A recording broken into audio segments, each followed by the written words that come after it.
adik-adik, sebelum kita memulai ibadah kita pada pagi hari ini, kita saat teduh dimulai.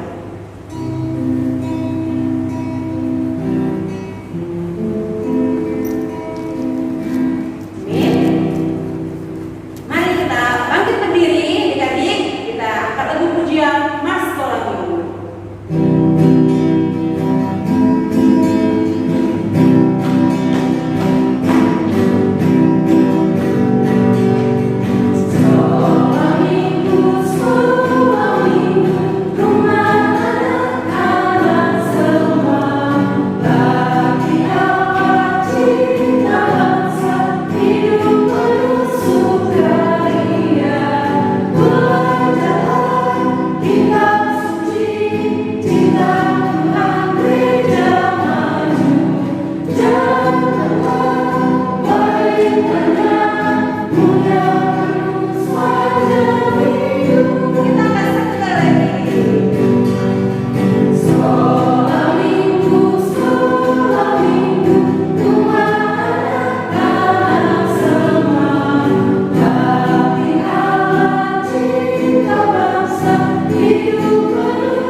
Tuhan Yesus, kami bersyukur buat pagi hari ini Tuhan, kami boleh bersama-sama kembali beribadah di dalam keadaan kondisi COVID ini, tapi Tuhan tetap menyertai, memimpin kami, menuntun adik-adik semua yang ada di berbagai tempat dalam mengikuti ibadah ini. Kami percaya Tuhan, Engkau memberkati ibadah kami, dan kami menyerahkan ibadah kami dari awal pertengahan hingga sampai selesainya. Tuhan memberkati semua adik-adik yang ada di berbagai tempat. Tuhan memberkati juga buat kakak-kakak, buat guru sekolah minggu yang boleh memimpin ibadah di dalam nama Tuhan Yesus kami berdoa. Amin. Adik-adik, kita tetap berdiri, kita kembali untuk mengangkat lagu pujian kami ini kurasa lagi.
Adik-adik silakan duduk kembali.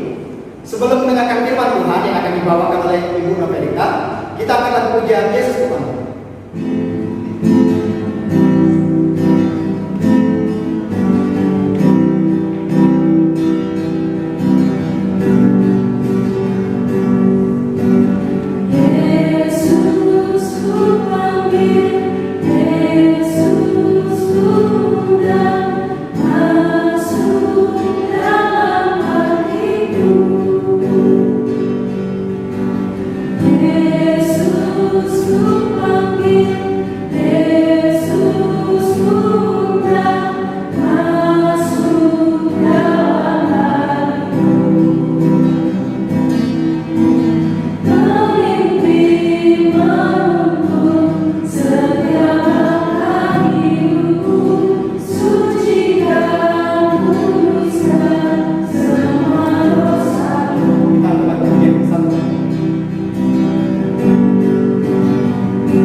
Sejenak kita mendengarkan firman Tuhan, kita siapkan Alkitab kita duduk yang manis. Sebelum mendengarkan firman Tuhan, kita berdoa terlebih dahulu. Tuhan Yesus, terima kasih Tuhan untuk hari ini Kau boleh mengumpulkan kami dengan saudara-saudara kami. Kami boleh mendengarkan firman Tuhan walaupun Tuhan kami masih di rumah kami masing-masing. Tuhan, saat ini Tuhan kami mau mendengarkan firman Tuhan, pakai kami Tuhan agar kami mampu dan mengerti kebenaran tentang firman Tuhan. Dalam nama Tuhan Yesus kami berdoa. Amin. Kita buka Alkitab kita dari Kisah Para Rasul 9 ayat 1 sampai 19. Kisah Para Rasul 9 ayat 1 sampai 19. Saulus bertobat. Sementara itu berkobar-kobar hati Saulus untuk mengancam dan membunuh murid-murid Tuhan. Ia menghadap imam besar dan meminta surat kuasa daripadanya untuk dibawa kepada majelis-majelis Yahudi di Damsyik, supaya jika ia menemukan laki-laki atau perempuan yang mengikuti jalan Tuhan, ia menangkap mereka dan membawa mereka ke Yerusalem. Dalam perjalanannya ke Damsyik, ketika ia sudah dekat kota itu, tiba-tiba cahaya memancar dari langit mengelilingi dia. Ia rebah ke tanah dan kedengaranlah olehnya suatu suara yang berkata kepadanya, "Saulus, Saulus, mengapa engkau menganiaya aku?" Jawab Saulus, "Siapakah engkau, Tuhan?" Katanya, "Akulah Yesus yang kau aniaya itu. Tetapi bangunlah dan pergilah ke dalam kota. Di sana akan dikatakan kepadamu apa yang harus kau perbuat." Maka termangu-mangulah teman-temannya seperjalanan, karena mereka memang mendengar suara itu, tetapi tidak melihat seorang juga pun. Saulus bangun dan berdiri, lalu membuka matanya, tetapi ia tidak dapat melihat apa-apa. Mereka harus menuntun dia masuk ke Damsyik. 3 hari lamanya ia tidak dapat melihat, dan 3 hari lamanya ia tidak makan dan minum. Di Damsyik ada seorang murid Tuhan bernama Ananias. Firman Tuhan kepadanya dalam suatu penglihatan. "Ananias," jawabnya, "Ini aku Tuhan." Firman Tuhan, "Mari, pergilah ke jalan yang bernama Jalan Lurus, dan carilah di rumah Yudas seorang dari Tarsus yang bernama Saulus. Ia sekarang berdoa." Dan dalam suatu penglihatan ia melihat bahwa seorang yang bernama Ananias masuk ke dalam supaya ia dapat melihat lagi. Jawab Ananias, Tuhan, dari banyak orang telah kudengar tentang orang itu, betapa banyaknya kejahatan dan yang dilakukannya terhadap orang-orang kudus-Mu di Yerusalem. Dan ia datang kemari dengan kuasa penuh dari imam-imam kepala untuk menangkap semua orang yang memanggil nama-Mu. Tetapi firman Tuhan kepadanya, pergilah, sebab orang itu adalah alat pilihan bagiku untuk memberitakan nama-Ku kepada bangsa-bangsa lain, serta raja-raja dan orang-orang Israel.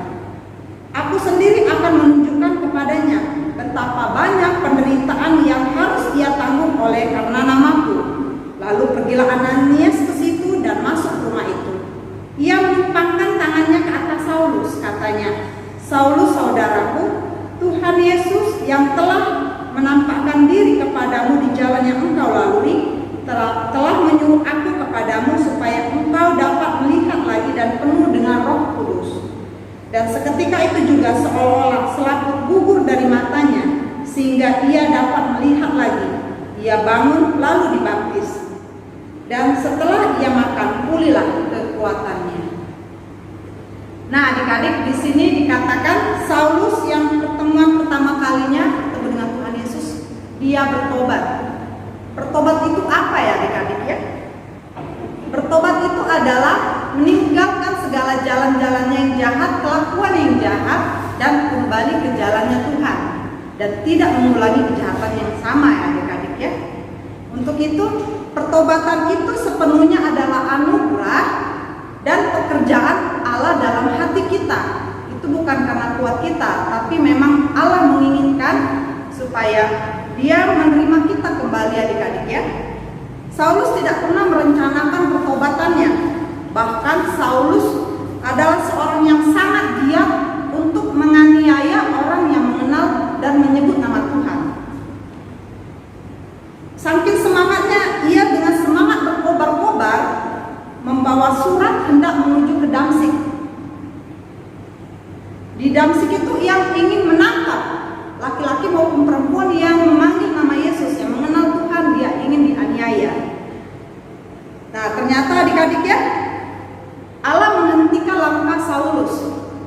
Di pasal ke-9 ini jelas mengisahkan bagaimana seorang yang berdosa, seorang yang begitu giatnya untuk mencelakakan anak-anak Tuhan, itu diubahkan Tuhan hatinya menjadi pengikut Kristus yang setia sampai mati. Saulus di tengah jalan bertemu dengan Tuhan, bertemu dengan Tuhan dengan cara melihat sinar yang sangat terang sekali dan hanya suara yang bisa mereka dengar. Dan saking terangnya sinar itu membuat mata Saulus menjadi buta, adik-adik. Nah, di situ Tuhan menyuruh hambanya Ananias untuk mendoakan Saulus. Ananias ini adalah mungkin salah satu orang yang tadinya mau dianiaya oleh Saulus ya, adik-adik.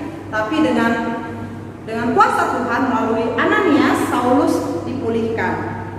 Nah, adik-adik, Saulus mengalami perubahan total dalam hidupnya karena Saulus sudah bertemu Tuhan dan Tuhan juga mengizinkan, Tuhan juga mengubah hatinya untuk boleh bertobat. Adik-adik, Saulus baru pertama kali loh berjumpa dengan Yesus, sudah banyak dosa-dosanya yang boleh dilaluinya, diperbuatnya. Hanya pertama kali berjumpa dengan Yesus dan dia sudah bertobat. Bagaimana dengan kita, adik-adik? Kita sudah mengenal Tuhan dari kita kecil, mungkin dari kelas remaja, dari kelas balita sudah sering mendengarkan tentang firman Tuhan. Apakah kita sudah bertobat, adik-adik? Mungkin kita banyak berjanji-janji sama orang tua kita melakukan hal baik, kita berjanji untuk berubah lebih baik, tapi tidak kita lakukan. Nah, di ayat ini kita diingatkan kembali bagaimana perjumpaan Tuhan yang menghendaki kita supaya kita boleh menerima Yesus, supaya bertobat dari segala mungkin kemalasan kita, mungkin dari perkataan kita, dari cara pergaulan kita diinginkan Tuhan untuk bertobat. Adik-adik, kita belajar dari Saulus yang dari perjumpaan pertamanya, dari baru mengenal Tuhan, dia langsung bertobat dan membuka hatinya. Kita diinginkan seperti itu, adik-adik, oleh Tuhan kita Yesus. Kita berdoa. Tuhan Yesus, terima kasih Tuhan buat firman yang boleh Kau ajarkan pada kami pada pagi hari ini Tuhan, di mana kami ini anak-anak-Mu Tuhan yang kadang kami mengecewakan orang tua kami, mengecewakan teman-teman kami, saudara kami, dan kami memohon ampun Tuhan atas setiap perilaku kami. Kami memohon pertobatan hanya daripada-Mu Tuhan, kiranya Engkau berkenan mengampuni setiap dosa-dosa dan pelanggaran kami.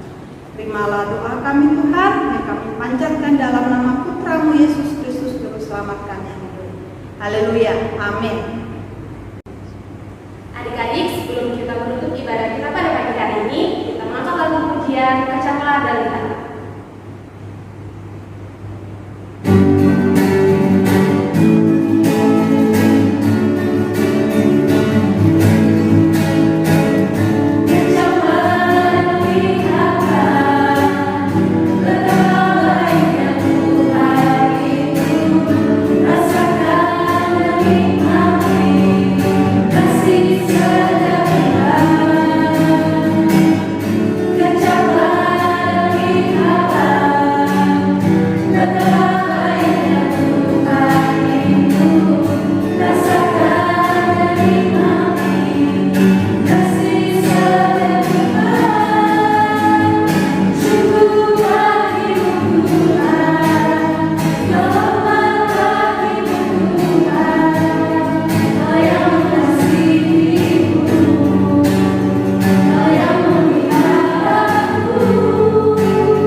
Damai sejahtera dari Allah Bapa, kasih sayang Tuhan Yesus Kristus, persekutuan di dalam Roh Kudus memberkati kita mulai hari ini, besok bahkan sampai selama-lamanya.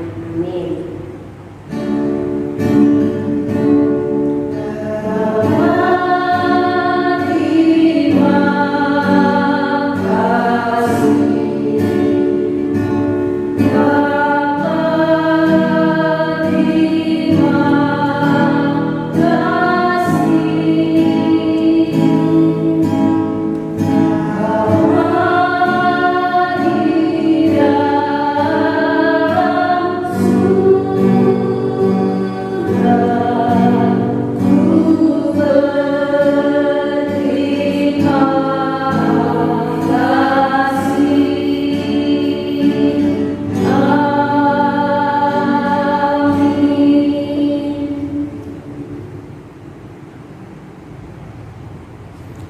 Segala minggu kita sudah selesai. Tuhan Yesus memberkati. Shalom.